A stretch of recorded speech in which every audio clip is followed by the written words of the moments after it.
On today's Fallon Forum, Jordan Leckband is going to join us. He's a UNI senior. We're going to talk about the soaring cost of higher education.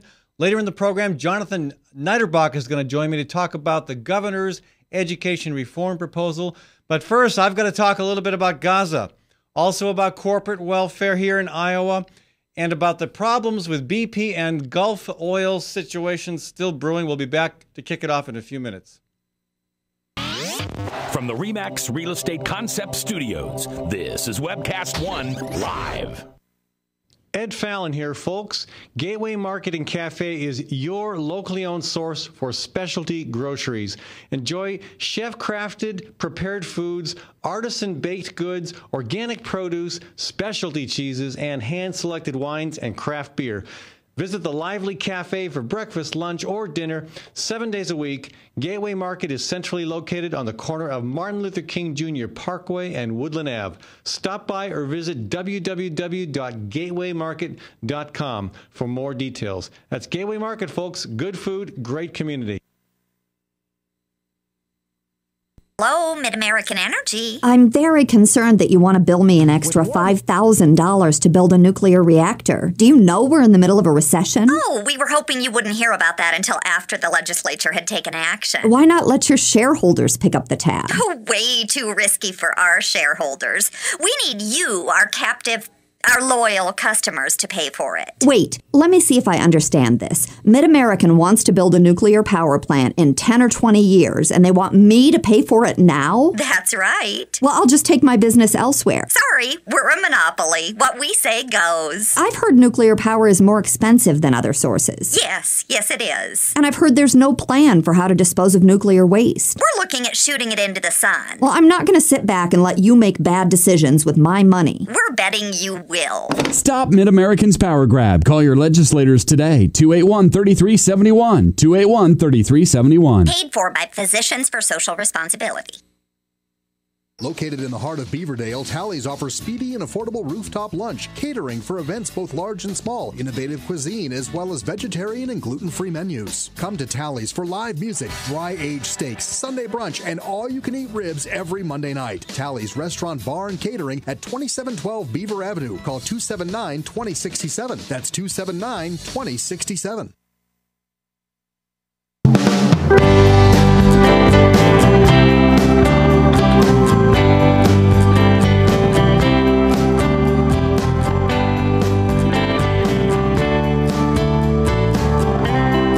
What a great day to be a Brother Trucker fan. What a great day to be on a bicycle and to have a shirt that has lots of bicycles on it. It's just a great day here in Central Iowa. I want to thank all of humanity for the contributions they've made to adding more and more carbon to the universe so that we can have this kind of fine weather in November. You know, actually, it's really hard not to love it, but it's also, if you're paying attention, hard not to think a little bit more deeply and say, woo, maybe this is not such a good thing in the big scheme of things. Anyway, we've got a lot to talk about today, and I want to kick it off with a thank you to Physicians for Social Responsibility and the Iowa chapter of the Sierra Club for sponsoring this program. And I also want to thank Reynolds Energy Solutions for sponsoring this segment of our show. Later in the program, Jonathan Niederbach is going to join me. Jonathan is a former Des Moines School Board member and former fiscal analyst with the Iowa legislature. He knows a thing or two about money and about education, and we'll talk with him about the governor's education reform proposal.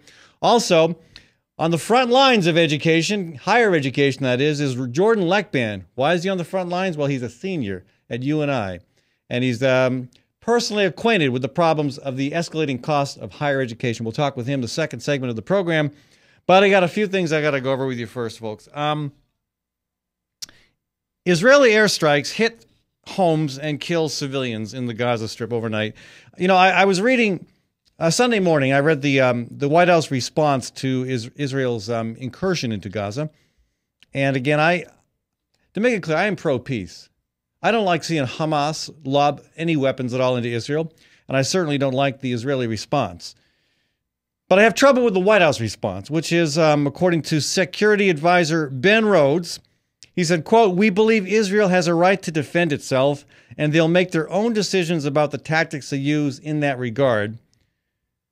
So I'm hoping right now the White House is revising what it means by supporting the tactics that Israel chooses to use to defend itself, because overnight, well, yesterday and a second attack this morning, an Israeli missile ripped through a two-story home in a residential area of Gaza, killing at least 11 civilians, including 4 kids and an 81-year-old woman.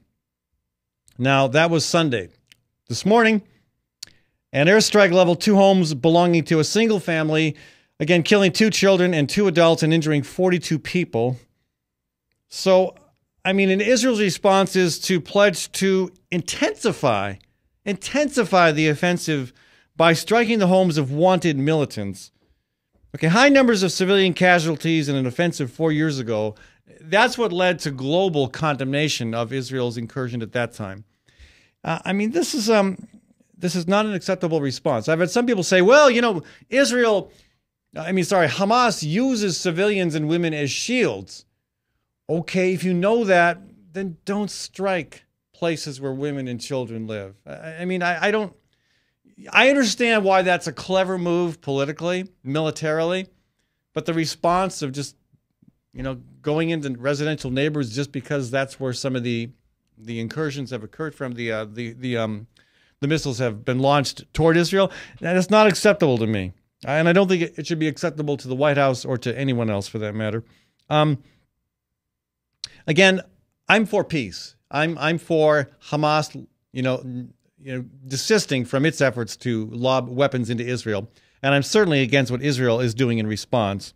I will point out that the number of deaths on the Palestinian side are huge compared to what the casualties have been on the Israeli side. Again, that doesn't justify either end of the conflict.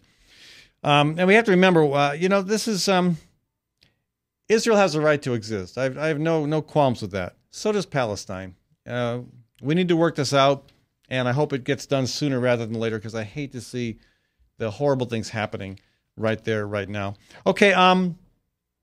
Hey, by the way, at any time, folks, you're welcome to join the conversation. Of course, 244-0077, 244-0077, or toll-free 855-244-0077. And Jordan will be joining me the second half of the program here. The second segment of the program. That would be the second third of the program. Okay, so my hat is off to Jonathan Wilson. I have always appreciated Jonathan's wisdom and observations. He's also a former Des Moines school board member, and was ousted from the school board when he came out as a gay man back in the mid-1990s. And during that campaign, because of the hatred and vitriol against him, he was forced to wear a bulletproof vest. Wrote a great piece this morning reminding people about that threshold that eventually changes people's hearts and minds, reminding us what happened during the Vietnam War, and then looking at how hearts and minds have changed to the point where we're moving forward with amazing rapidity toward full equality for gays and lesbians in this country. And Jonathan writes, listen to the likes of Rush Limbaugh, who has been ranting and raving in his post-election lambast against gay people. Well, imagine that, Rush Limbaugh ranting and raving. I never heard of that happening before. Limbaugh can read the same indelible writing on the wall that the rest of us can, and he's experiencing a sense of impotence that no amount of Viagra will be able to fix. Jonathan, that is a hilarious line. Nice job.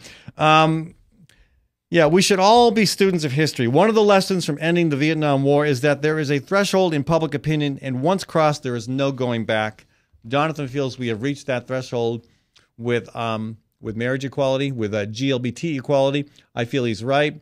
Bob Vander Plaats will be a footnote in the books of history, and Rush Limbaugh will find a way to remain relevant, despite the fact that he really shouldn't be. But for now, he's content to rile up his supporters in a cause that probably he himself knows is never going to go his way again. Because once people achieve a certain level of freedom, once equality is realized, there's no going back. I mean, could you imagine trying to tell interracial couples, no, sorry, we're not going to allow you to stay married, or that can't happen anymore? Could you imagine telling women, the right to vote, that was a great idea, but we've decided it's not going to happen. I mean, how far back do you want to go with trying to take away civil rights. You know, it doesn't happen. People aren't going to accept it, and that's a good thing about people. All right. Here's a bad thing about government. The State Economic Development Board. It's a new organization now that has basically become a quasi-public organization, but is private enough where they can do what they want to do in private without telling us. Hold on, Maddie, could you pop off the? We don't need Jordan's name up there for now. Thank you. The state board has been operating in private, and it's a problem because they are doing things that I think most of us would find disgusting, and a horrific use of our tax dollars.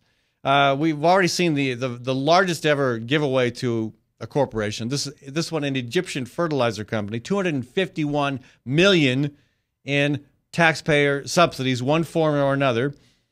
Now, apparently, the board is also, or actually the Iowa Finance Authority, working with this private public entity that used to be the Economic Development Department, has now agreed to authorize federal tax-exempt Midwestern disaster area bonds, a mouthful, and also a pocketful. It's almost $2 billion in bond financing, to help this one corporation.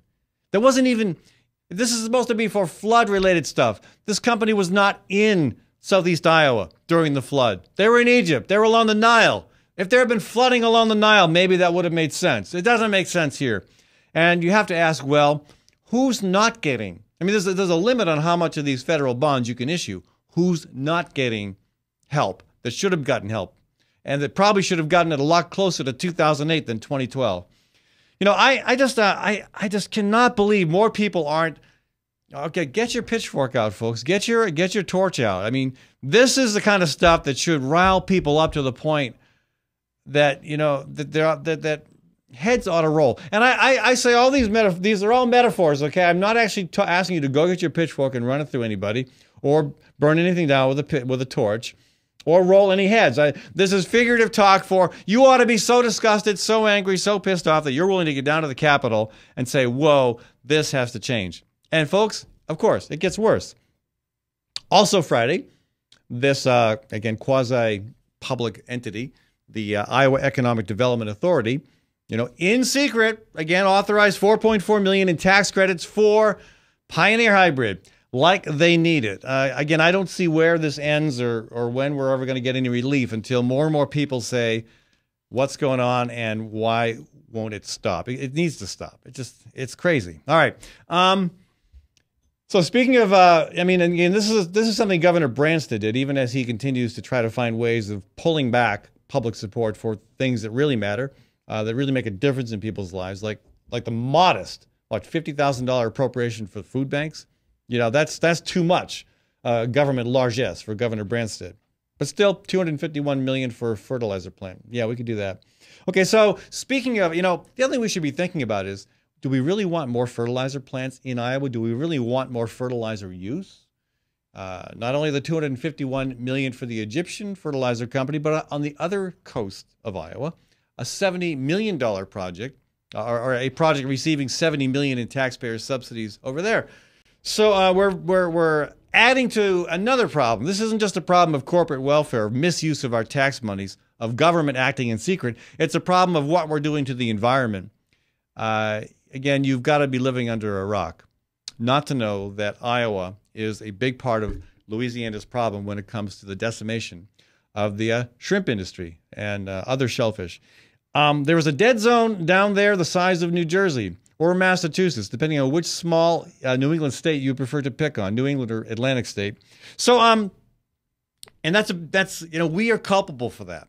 We are a big part of the problem. And so it's so bad that the EPA is talking about coming in and taking over now, not just our water quality management program, but also the program that regulates the flow of manure into streams. Okay, so the DNR is, again, not properly inspecting livestock facilities. They're not even enforcing their own plan. They're allowing manure to be spread on the soil too close to streams. And they are hard. The fines that the confinement operators are getting are a slap on the wrist. They're nowhere near what should be levied, even by the DNR's own standards. Okay, so you know, it really begs the question: who's in charge at the State House? Well, apparently an Egyptian fertilizer company, Pioneer Hybrid, and I think actually our governor, the true governor of Iowa. The last name also starts with a B, but it's not Branstad. It's Bureau. It's Farm Bureau. I mean, Farm Bureau is getting everything they could possibly want, and they aren't that interested in water quality. They aren't interested in any meaningful regulations of the livestock industry. And apparently they are so tight with some state officials that their language, almost verbatim, language that Farm Bureau has drafted and appears elsewhere in Farm Bureau publications, is being adopted right into state reports. And this report that actually has been multiple years in the works, the one requested by the EPA on how the state is going to address some of these water quality issues, the language on what the state plans to do in the draft of this report is from Farm Bureau. I mean, let's just leave Terry Branstad as the figurehead at Terrace Hill, and we'll stick Farm Bureau in the office at the state capitol. We'll just make that the new Farm Bureau headquarters, since they're writing the rules and regulations already. It's an embarrassment, folks, and it needs to change. And I don't know if it's going to change until people wake up. Again, you know, even if you are a Farm Bureau member, and even if you like their insurance, which really they're an insurance company that does some things relevant to certain parts of the farm economy. If you're a small farmer, or if you're one of the growing number of farmers who are trying to produce for local markets, you know, you're not Farm Bureau's client. Okay, it's pretty clear who they represent and why. And again, it's also pretty clear that they have incredible power at the State House and in the governor's mansion, governor's office. Yeah, I guess I probably don't see them in the governor's mansion. That's just a token. There's no point to be there. Okay, so back to the conversation about water quality. What is happening down in the Gulf of Mexico? Well, we certainly know what our role is. We need to do something about it. If we don't, the EPA will. What else is happening in the Gulf? Well, another oil rig fire. Okay, this one involves 4 people injured, 2 are missing. I am shocked that this received such small play in the paper. And I don't know whether it made it onto the TV news or not, but in the Register, there's merely a USA Today report, 2 short columns. Apparently, 4 oil platform workers were critically injured after a fire and explosion Friday morning. This is a shallow water rig off the coast of Louisiana. 2 people dead. Yeah, it's not sure. The full extent of it is uncertain. So you know, again, I'm not sure if there's any environmental impact. Has there been any release of oil? I don't know, but I do know that with as many problems as we've seen in the Gulf, and even just that one problem, the BP oil spill, you know, we should be so vigilant down there. We should be requiring BP and others to pay a lot more to help us monitor what's going on. We should begin to try to scale back some of the more questionable, you know, the older oil rigs. So anyway, as you probably remember, there was a lawsuit because of the 11 people killed back in 2010. And the BP is required now to pay $4.5 billion for that oil spill. Okay, $4.5 billion, again, in the context of how big BP is, how much damage was done, and the impact on the lives of so many people. That is an insult. That is a slap on the wrist. This is another example of corporate lawyers being able to get away with things that the average person would never, ever even dream of getting away with. So that's how we're kicking it off here, folks. And you know, the best defense against corporate and big government tyranny is a well-educated populace. And that is becoming more and more challenging to accomplish with the cost of higher education. I have my own issues with education as a student. I think it was my 40th birthday that I finally paid off my college education. My kids have fared better because myself and their grandfather have been very generous at helping to provide some funds for that, and they were frugal. But there are plenty of students who are doing the best they can who are still finding it very, very difficult to pay for that education. And we're going to talk with one of them here in the program soon. He's a member of the Student Senate at University of Northern Iowa. Jordan Leckband's his name. He's from Newton. Do not hold that against him. We'll be back in a few minutes to talk with him about his experience. I do want to thank Reynolds Energy Solutions for helping to make this show possible. Talking about energy, about oil, and considering the fact that it's not going to be this nice for much longer, you really ought to think about getting an energy audit done. Tim will do these for no cost to you and will identify ways in which you can save money and save energy. Give him a shout, folks. Tim Reynolds at ReynoldsEnergySolutions.com or 802-2801. That's 802-2801. We'll be back in a minute. From the RE/MAX Real Estate Concept Studios, this is Webcast One Live. With warm weather finally here, it's time to think about upgrading the efficiency of your furnace and air conditioner. Leonard Tinker Heating and Cooling has provided honest, competent service for over 20 years. Whether it's your home or business, for repair work or to install a more energy-efficient furnace or air conditioner, call Leonard Tinker at 263-0422. That's 263-0422. For honest, competent heating and cooling service, call Leonard Tinker at 263-0422. Host is a locally owned restaurant in downtown Des Moines that focuses its food and philosophy on embracing simplicity. The majority of Host's food is from local farmers who practice sustainable and health-conscious agriculture. Much of what you'll find on your plate is a familiar comfort food, presented with a modern and tasty interpretation. Host is open for lunch Monday through Friday from 11 to 2, and also available for private dinner events and special themed dinners throughout the month. So, check out Host at 13th and Locust in Des Moines. I love driving to Newton to see the races. Me too, but I only have to drive across town. You live in Newton? Yep, Newton's got small town charm and it's close to Des Moines. I love the safe, friendly neighborhoods and family-owned businesses. And Newton's wind energy industry is really taking off. How'd you find your home? Dan Kelly with First Choice Realty. And Dan helped me find my office too. Next time, instead of just speeding by, I'll stop in and check out Newton. Why don't you check out Newton? Call Dan Kelly at 641-521-9260 or Dan Kelly at mchsi.com. Drug and alcohol addiction slowly steals a person's identity, tearing away pieces of their life little by little until one day it seems like the hope of a happy future is gone and there's no chance of getting it back. Here at St. Gregory Retreat Centers, we can assure you that there is hope. Our unique approach to recovery begins with the understanding that the dysfunction and damage caused by addiction can be overcome, not just dealt with. Don't let another day go by. Call St. Gregory today. Whether you're 10, 25, 50, 80 years old and beyond, everyone needs to live within their means.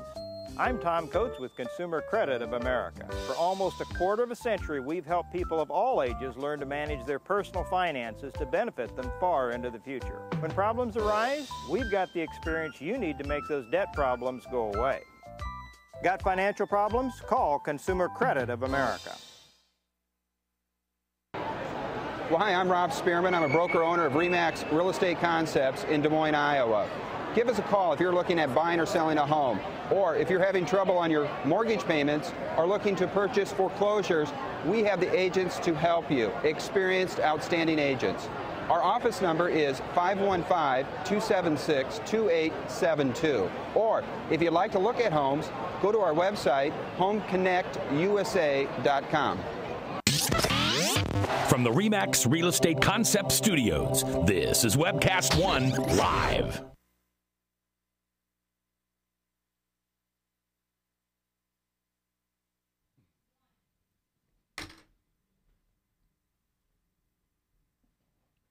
Hey folks, welcome back.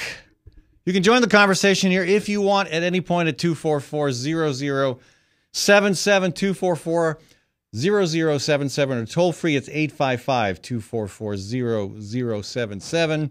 Later in the program, Jonathan Niederbach is going to join us. He is a former Des Moines School Board member and a former fiscal analyst with the Iowa State Legislature. In the meantime, though, we're going to talk a different element of education. We're going to talk about higher education, about the soaring cost of tuition with a guy who knows it because he has to deal with it on a daily basis, and he'll have to deal with it in a big way when he graduates. Jordan Leckband, a resident of Newton originally, and actually I think the nephew of friends of mine. Yeah. And we didn't even know that until you stepped into the studio. Yeah, it's a small world, you know. Yeah. Well, Iowa is certainly a small world. So you are a student that you're a senior. You're majoring in? Music education. Okay. Why'd you pick something so practical? Well, you know, I kind of got it from my band director in high school. I'm studying choral music education, but even more practical. Exactly. My band director went to UNI, and he's currently one of the band directors at Ankeny now, and he was the one that kind of got me passionate about music in general, and then wanted me to kind of do some observations of him and some other teachers when I was in high school, and I kind of fell in love with it. And so I chose choral music over instrumental music because I didn't want to practice as much, and I know you have to practice a lot as an instrumentalist. So you're not only impractical, you're lazy. Exactly. I will not deny that. No, I'm just teasing you, of course, because I was a music major myself until I got really, really practical and switched to, wait for it, religion. There you go. So my academic background was in music, philosophy, religion, and Spanish. Pretty much none of which is related to any of the things I've done professionally, but all has been helpful in terms of, helping me understand the world and and learning how to think. I think that's really important. So, but what you're studying will be potentially, hopefully, a marketable trade that can land you a decent job. Yeah, and actually I'll be student teaching next fall in the Des Moines area. I'm not sure which school yet, so I'm excited for it. So you'll be moving to Des Moines?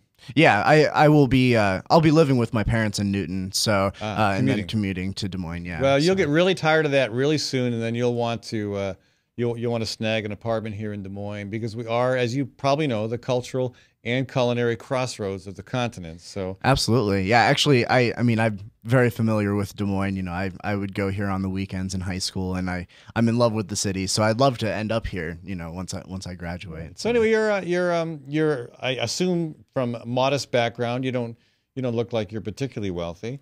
No, yeah, my dad's an engineer. He was a Maytagger before everything happened in Newton, and so and my mom works with Grinnell Mutual, so yeah. I used to send them a check every month. Yeah. So it's. I'm never happy about that. Right. Glad to know I helped pay for your college education. Exactly. Actually, I'm one of the few that I pretty much pay for my own schools. Really? So yeah. So and that's exactly the way that I want it. It's my education, and so. So you're kidding. You're really not lazy. I'm fiscally not lazy, but in any capacity, I tend to have my days. So you've worked while you're at school. Mm-hmm. I assume you've lived somewhat frugally, as most college students do these days. Yeah. And you've come out of it with how much in debt? I will accrue about $25,000 in student debt. I mean, isn't that oppressive? It's you're done with school. You're unsure where the job market's going to take you, and you got a $25,000 weight hanging around your neck.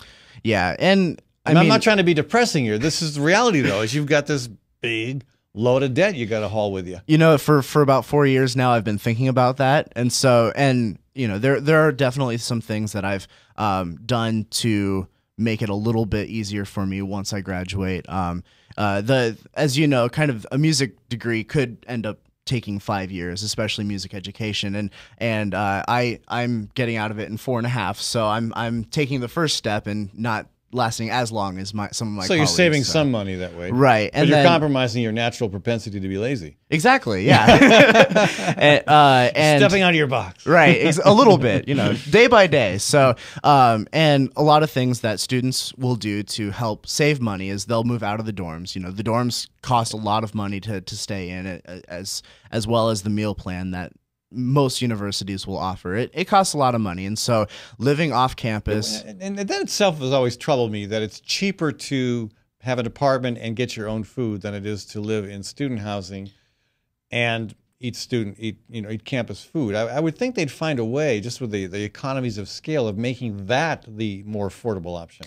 Yeah. What am I missing here? I mean, it's the big mystery that every student asks themselves as well. It's the big question. But doing things like having ramen every once in a while.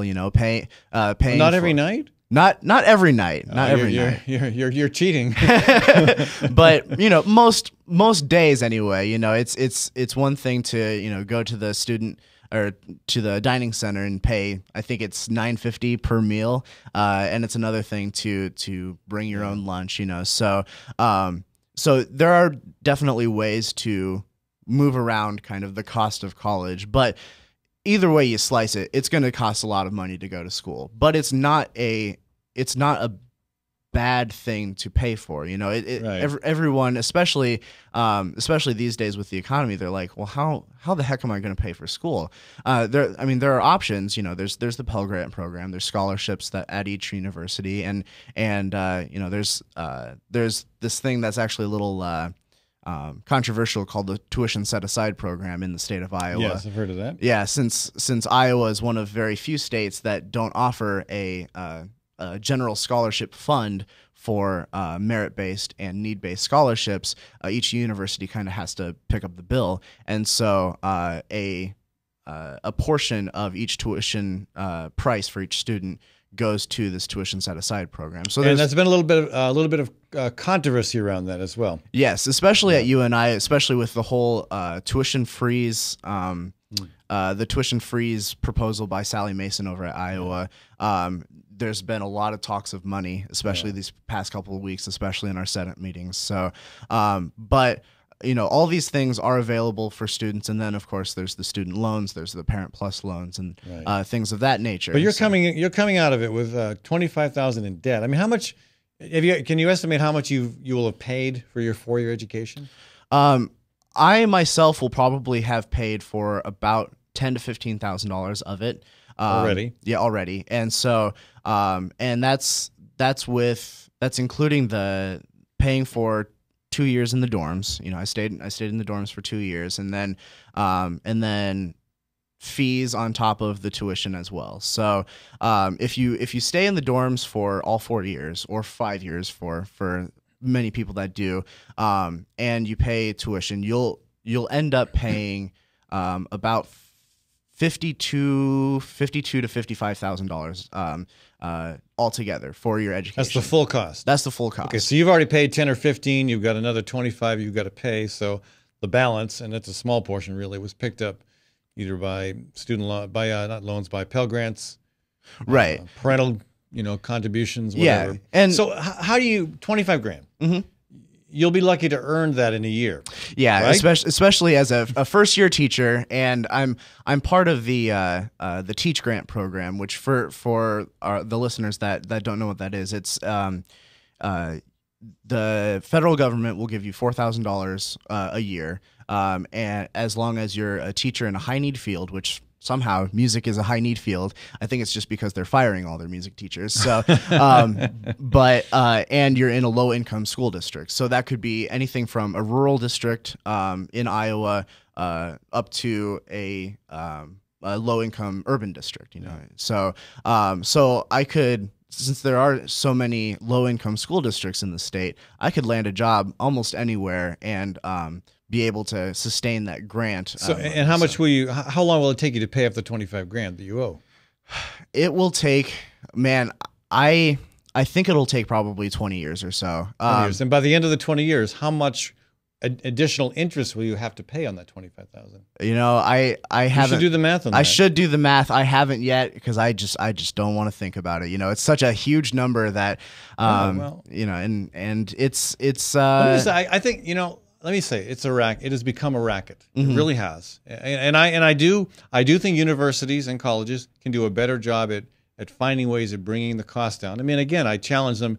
If it's cheaper for you to go out and get your own apartment and your own food, despite the economies of scale you've got working for you, mm-hmm. something's not right with that picture. Mm-hmm. So, I think we should challenge the universities to do a better job at finding ways of saving money and lowering costs. But gosh, the state, especially under Republicans, it's been really hard to get Republicans in Iowa to do their part to make sure the college is affordable.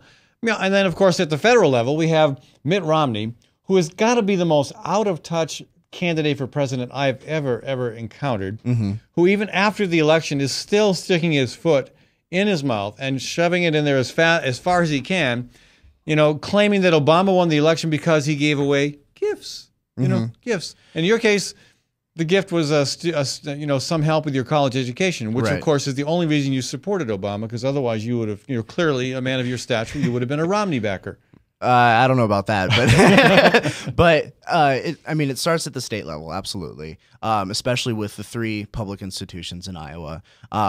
The legislature does need to do a better job with appropriations for our 3 state universities, namely UNI, because we have so many students from Iowa that go to UNI. Almost 90% of our student population at UNI, both undergraduate and graduate students, come from Iowa. Yeah. At Iowa and Iowa State, it's a different story. It's about half and half at Iowa, students that are from Iowa, and then students that are from out of state and international, and the ratio is about the same at Iowa State. So there's a little bit more in-state students at Iowa State, but it's a very different proportion. And so I think legislators need to think of it not so much as like just a handout or anything for education, but it's an investment, from the state to the public universities, because especially with UNI, about 70% of UNI students will stay in the Cedar Valley or Black Hawk County after their first couple of years after graduation. And so, that's a return in taxpayers, in the workforce, and things like that. And so, it's an investment, And so, if you invest in education more, that's more of a return on your investment. So, well, that's a very important way to look at it too. I think is, we have no trouble investing in roads and bridges. Well, actually, yeah. Depending on which party you're talking with, I guess sometimes we do. But generally speaking, there are a lot of folks, elected officials on both sides of the aisle don't mind those kinds of investments. They see the value. And some, like Governor Brandt says, see the value in investing $250 million of our money in an Egyptian fertilizer plant. Right. I beg to differ on that one, but when it comes to higher education, now do you think folks on the right really don't understand the value, or do they understand the value so well, and do they know just how difficult it is going to be for Republicans to continue to maintain any kind of political authority as people become more and more well educated? Maybe I'm going to get myself in trouble for saying this, but I think as you are more able to understand the challenges of the day and learning how to think for yourself, you put those together and you've got an informed voter who is going to see through some of the cheap lies and tricks and campaign shenanigans. Shenanigans. That's not a word, but I like it. I'm going to stick with it. So you get people who understand that, and is that part of what's behind the interest in decimating support for higher education? We really don't want educated citizens? I think that might be part of it. I'm not sure how much of it that would be. I think it's all about the ideals of a so-called Democrat or a so-called Republican, and I think Democrat-leaning individuals do believe that education is an investment, and they're willing to pay for it. And a Republican-leaning individual does see the investment in education, but I think they're looking for different ways to pay for it. I don't think that to me, the ideal from the right is, education is important, but they should pay for it for themselves, rather than seeing it in the big picture. Yeah. And so I think it's a matter of ideals. And in some countries, higher education is free. Well, free. You pay for it through taxes and other means, but right. You don't have to worry about whether your family's income is so tight that you can't make it happen. So. Yeah, and like we mentioned earlier, I come from a fairly modest background, and I have the opportunities that I do because my parents believed in me. I got good grades in high school, I get decent grades in college, and but I don't have a merit-based scholarship, and like I said, I pay for school myself. My dad will chip in every now and again because he's a good guy. My mom will chip in every now and again for rent and things like that because she's a nice lady. But and they love me, I guess. So and you too, folks, can pitch in to the Jordan Leckpan Scholarship Fund. There you go. Actually, no such fund exists, and if we had one for you, we'd probably have to have one for every other student in Iowa. That's right. Hey, thank you so much for joining us. Good luck with your work, with finishing your studies, and with paying off your $25,000, piece of artwork. Wow. Anyway, folks, when we come back, we're going to switch gears on education and talk with Jonathan Niederbach about K-12 education at the state level. I do want to thank Gateway Market for helping to sponsor this segment of the program. Gateway is at 20th and Woodland in Sherman Hill on the western edge of downtown Des Moines. It's our neighborhood and downtown grocery store. Check it out, and again, you'll find anything you need there. A lot of very high-quality products. A lot of local stuff from local dairies, local farms, local folks who raise meat as well and honey. And you'll also be able to get breakfast, lunch, and supper there in their cafe. And don't forget, they offer catering as well. That's Gateway Market at 20th and Woodland. We'll be back in a minute. From the RE/MAX Real Estate Concept Studios, this is Webcast One Live.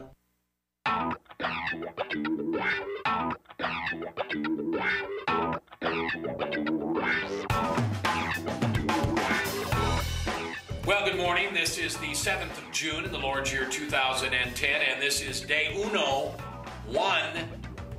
webcast1live.com. We will begin with Max World Live with my special guest, Tom Coates. In just a minute, there's Tom. Wait, howdy. And we will be live for the very first time on Webcast One Live.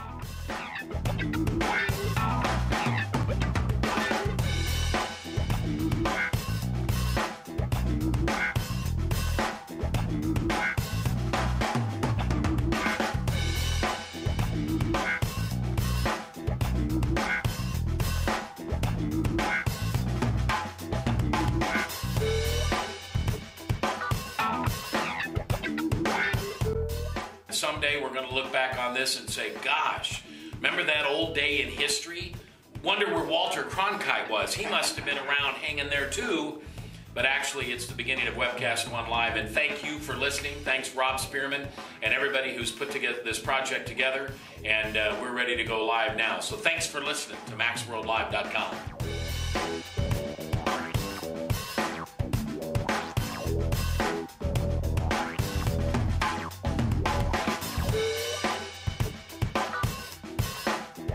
I can't tell you that it's going real well from time to time, but it is going.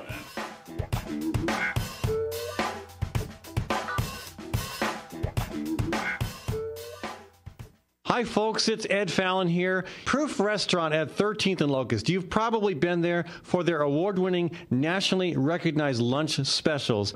And here's where the chefs really get creative. Let me tell you, they're like artists, okay? I've been there, and it is one of the best meals I have had in Des Moines. I've heard that from other people. You got to check it out. Proof for supper. Do not assume you can get in. Make reservations. Contact Proof Restaurant online at proofrestaurant.com or 244-0655. That's 244-0655. This is Dr. Holding of the Story County Veterinary Clinic. For 15 years, we have been spaying and neutering feral cat groups at affordable prices. Wild cats destroy game birds and songbirds. A single female cat can produce over 4,000 kittens in 7 years. The shelters are full, so unwanted kittens will be put to sleep. Your cats will stay home and stay healthy. Call us for all your dog and cat needs at the Story County Veterinary Clinic between Ames and Nevada on Highway 30, 1 mile east of Interstate 35. 515-232-8766.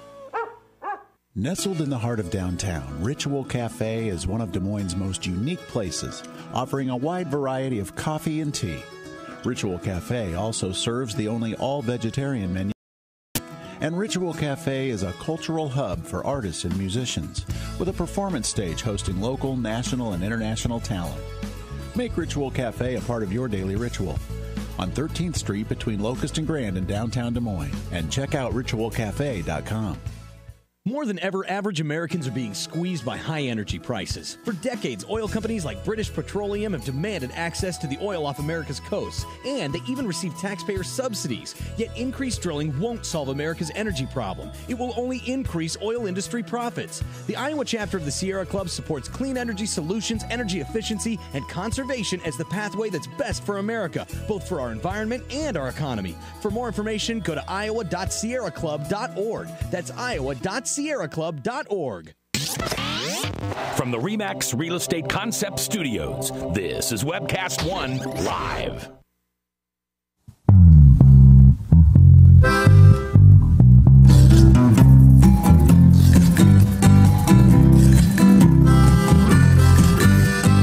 That's Pumptown and their tune Bicycle. This segment of our show is sponsored by Proof Restaurant. And speaking of bicycle, again, it's a great day to be out there on one. Actually, every day is a good day to be on a bicycle, in my well-attired opinion. I agree with the Scandinavians. There's no such thing as bad weather, just bad clothing. But exciting news yesterday. I had something else in mind for my weekly update, and then I heard the news that Pam Yoakum was elected president of the Senate. I served with Pam for 14 years in the Iowa House. She moved over to the Senate after 16 years there. She's served 20 years altogether. She has been a strong advocate, probably the state's leading advocate for meaningful campaign finance reform. And she's not the first woman we've ever had as president of the Senate, but she's the first progressive we've ever had. And, every once in a while I like to bring my bike into this conversation. I'm thinking, maybe not just some progress on campaign finance reform now, but maybe progress on that bike bill we've seen stalled out for so long. Does she ride a bike? I don't know if Pam rides a bike or not. I suspect she doesn't. If you guys are old friends, you should call her up, mention it. She lives in Dubuque, after all. Come on. That's a long haul for anybody except for you. Well, you're right. I am pretty good. You're pretty good. Well, enjoy your time at, speaking of higher education, keep at it. You're gonna need all the help you can get. What does that mean? Nothing. I'm not abandoning you. Don't worry. Okay. Buddies for life.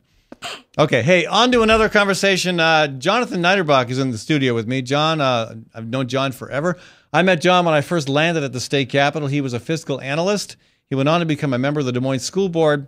Knows a thing or two about money and a thing or two about education. John, I'm very interested in your opinion about the reform proposal that Governor Branstad has laid on the table. Is this really reform? Is it much to get excited about? What do you think? Well, in a nutshell, first of all, thank you for having me on, Ed. In a nutshell, I would just say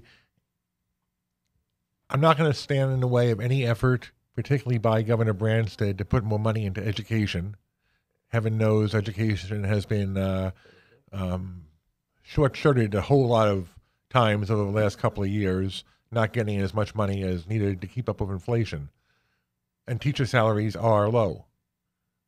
But to call this really meaningful educational reform is just not accurate. This is simply tinkering around the edges of how we pay teachers and how we train teachers, but a lot more is needed. Now, we had 12 years of Democratic governors, Vilsack and Culver, and both were very strongly committed to improving teachers' salaries. And there was a significant initiative that did pass with Republican and Democratic support. That apparently did not accomplish enough in terms of getting teachers' salaries up to the national average. That's true. There's a chart that the Department of Education has put out talking about teacher compensation, and it compares it to a variety of other professions, electrical engineers, accountants, things like that. And the statewide average for teachers is below, let's say, many comparable type professions. So, and again, I guess I've never quite understood how that didn't improve more under two Democratic administrations, given the strong support. Well, there were budget crises during both of those administrations. Not during Culver. Culver had it really good. It was pretty flush. Yeah. Although there are lots of competing demands all the time for state funds, Right. Medicaid, Corporate welfare. Corporate welfare certainly took place there. There's always a variety of important considerations that the legislature and the governor have to weigh, but overall, compared to other professions, I think it's safe to say those increased at a faster rate than when teachers did. Yeah. So there's work to be done, and Governor Branstad's proposal does do some of it. Oh, certainly, it does do some of it, and also it tries some interesting ideas about setting up a career pathway for teachers, so that simply they are not. It isn't get your BA and then your master's, get experience in the classroom, and keep going.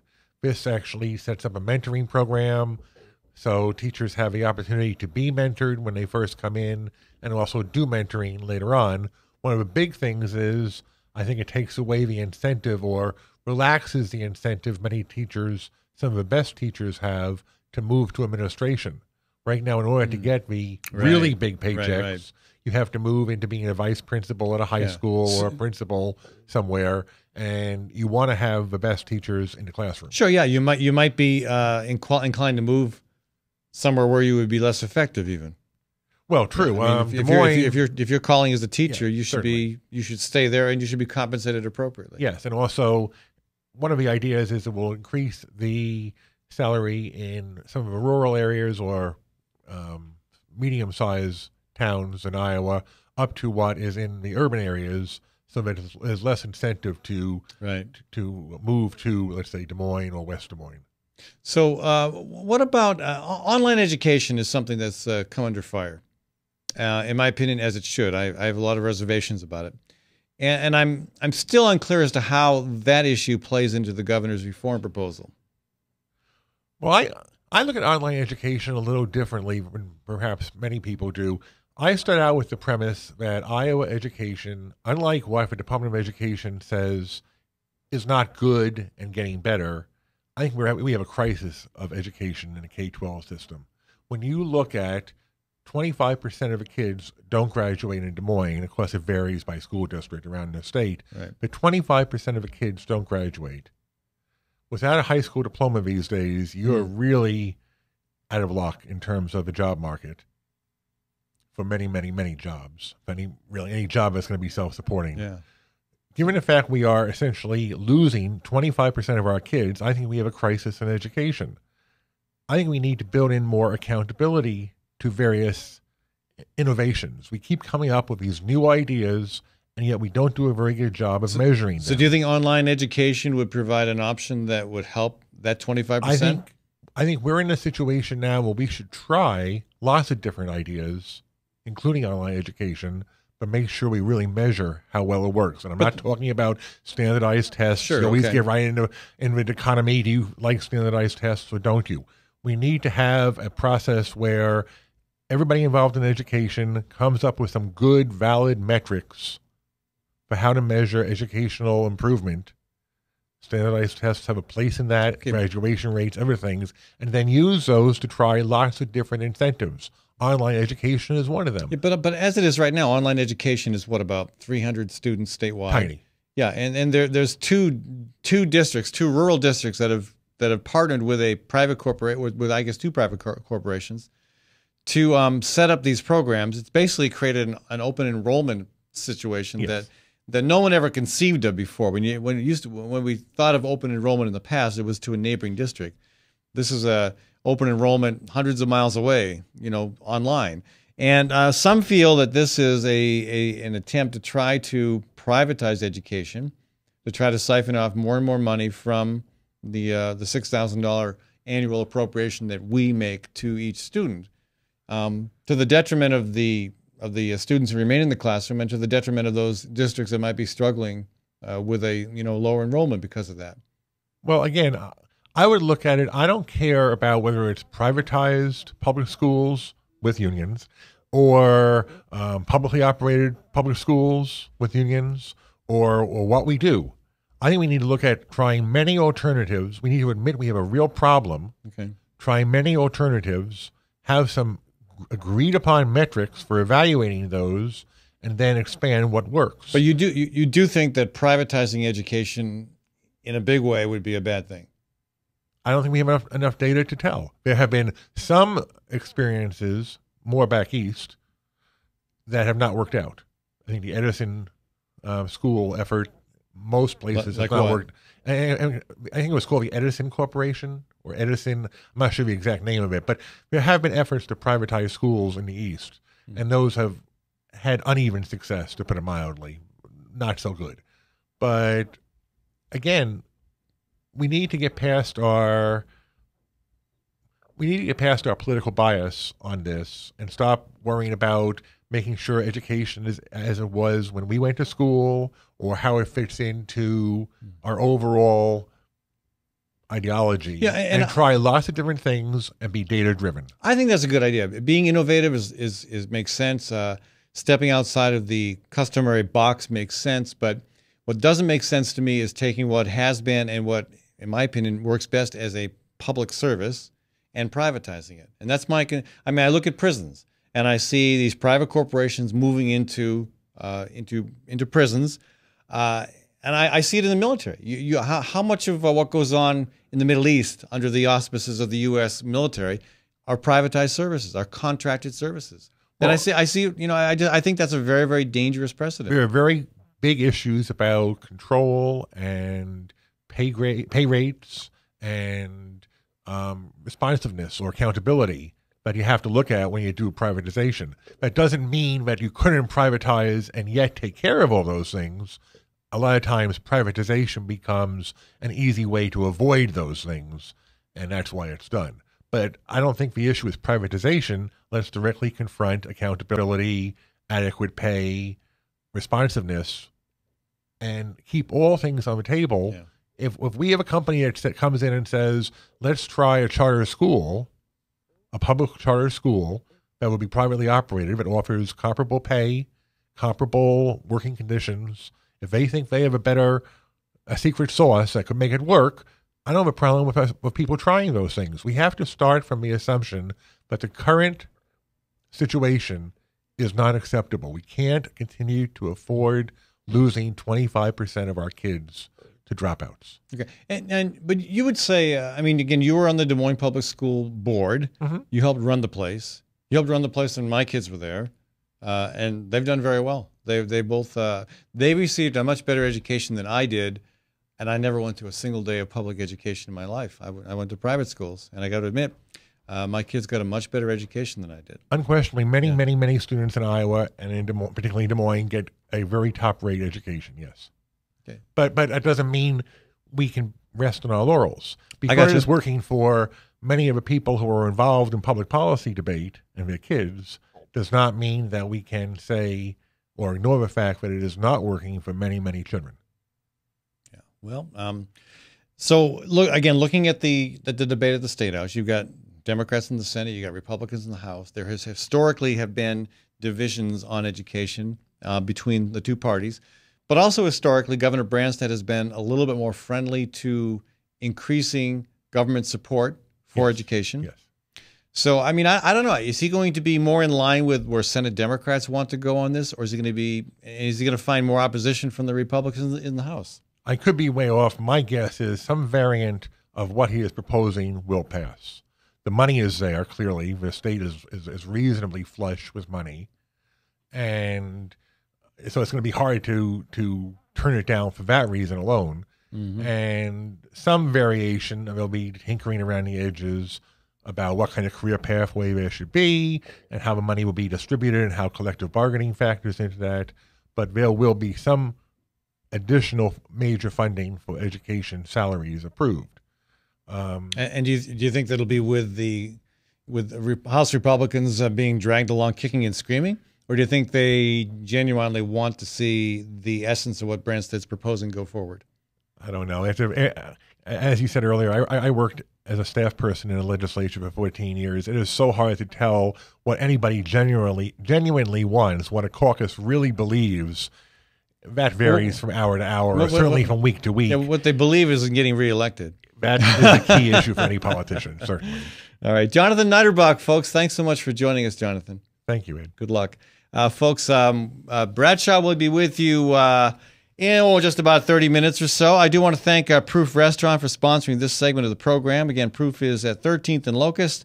And if you have not been there, oh gosh, check it out. It's one of the best meals you can possibly get in Des Moines. I don't know if you've been to Proof, Jonathan, for dinner. I haven't. I'll have to try it. Ah, really good. The chefs are, I tell you, like artists, and they're now open for dinner Wednesday through Saturday. Make reservations because they can get busy. They get the cheese. I'm a big fan of cheese. They have a cheese board to die for. 12 different types of cheese, and Zach knows how to pick them. They're just incredibly delicious. Anyway, check them out, folks. At Proof. That's Proof Restaurant at 13th and Locust in downtown Des Moines. I want to congratulate Pam Yoakum on being elected president of the Senate. I think that's huge. It could mean a lot for campaign finance reform. We will see as the legislature moves forward. I do want to let you know that tomorrow, Jim Sutton, Democratic Party activist, will join me to share his thoughts on why Mitt Romney lost. Hint, according to Jim, it has something to do with campaign advertising. Also tomorrow, Sonia Ash with the Iowa Public Interest Research Group will talk about the group's new report on toy safety. That's pretty timely with Christmas coming up. And finally tomorrow, Gabriel de la Cerda will join me for a conversation about the Latino vote in this year's election and what we might look to in the future in terms of Latinos' increasing political clout both here in Iowa and across the country. Thanks for joining us. I'm Brian Leach, owner and general manager of Service Legends. I brought along a couple of the home comfort heroes. Hi, I'm Tammy Wells. I am Nick Wondershot. I'm administrative manager. I am the senior technician from Service Legends. It seems like every good thing, when you feel it to the bone that it's good, there's a lot of hard work put behind it. I don't think that you can fake it and have it turn out good. You know, if we seem like, okay, that's just weird, it's just a furnace, why would you believe so deeply in a furnace? It's not just that, you know, we want to show the world that you can have good service. Yeah, I mean, it's got to be, it's your home. You know, it's built into our daily trainings, it's built into our culture, that we're going to do whatever it takes to have each client say they love us, period. That's why we spend all the hours in the training that we do. And if we guarantee it's going to be a good experience for you, or else it's free, what type of work do you think we're going to do? There is a guarantee. Temperature selection guarantee, fixed rider it's free guarantee, comfort guarantee, best value guarantee. All of these guarantees hold us accountable to ensuring that we exceed your expectations. And if for whatever reason we'd fail and we can't make it right, we guarantee all of those guarantees with a 100% money back guarantee. I mean, if you don't think that your technician can fix it right, are you going to say that to a client? No. You don't have to worry about having a technician come to your house. We drug test, background check all of our team members. We put safe people in your home. Each and every one of our service techs, 400 hours a year in training. You tell it the minute they walk in the door. They know what they're doing, they've done their homework, and they actually truly care about what you want. Because at the end of the day, you're the person that makes sure I have a job. They're going to be listening. They're going to want to know what your challenges are. Then they're going to come and give you options, and you get to choose. If I'm there to help and I make it easy and painless, I did my job right that day. Well, when it comes to your comfort, safety, and your family, you know, you don't necessarily go buy the most expensive, but you get the most bang for your buck. Oh, it's worth it, because there's a lot of people that will find a way to get it to work right now and then leave and then come back, charge you again, and the cycle just repeats itself. So when I'm out there looking at the furnace, I want to find why it failed today. How can we change the part today with something that you're not going to have to worry about? Is it worth changing the part today? I mean, you can put a lot of money into a furnace. I can fix parts all day. There's good job security in that for me, but is it the right thing for you? I get a lot of the phone calls of after the technicians are there. They're just in awe. They're like, wow, you guys are great. I mean, I don't even know what to say. You guys are great. Everything you did was perfect. It was great. Keep going though, I like this. Just give us a try. I'm gonna take all the risk. I've got the time to make this right. I've got the support to make it right. Just check us out. And if you don't see the value in what we do, I mean, fixed rider, it's free or 100% money back. Enough said.